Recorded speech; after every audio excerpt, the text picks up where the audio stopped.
Hallo julle, so ek het al baie keer op social media gesien, daai parfuum wat hulle so adverteer, Taputi. Dit is 'n Egiptiese, kyk, Taputi, T-A-P-P-U-T-I, parfuum. Maar ek het nooit geweet waar kry mense dit in die hande nie, en toe ek nou terugkom van Frankryk, toe het hier Taputi parfuum for man, het toe nou opgedaag by my huis.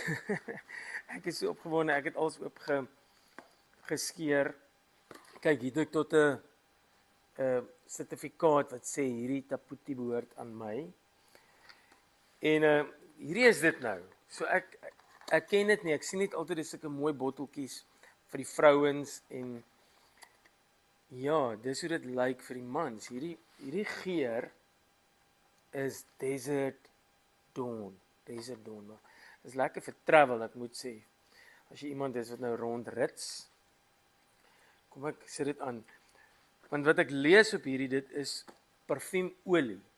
So normaalweg spuit 'n mens mos nou iets en dit gaan eintlik vinnig weg, maar parfuumolie is 'n ander ding. So kom ons kyk hoe. Ek is nou nuuskierig om te ruik, hoe ruik dit? Sjoe.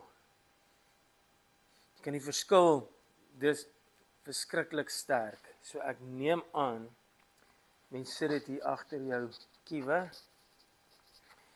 en seker hier op jou polse, want jy gaan die heel dag so lekker ruik soos Taputi. So baie dankie vir die mense van Taputi. Nou is ek ook 'n eienaar van 'n bottel Desert Dawn. So ja, gaan kyk bietjie op hulle website, veral vir die vrouens en die mooiste botteltjies. Hierdie is glad nie sleg nie. Dit is lekker klein en ek dink hierdie olie gaan jou lank hou en heerlik laat ruik. Baie dankie vir die mense van Taputi.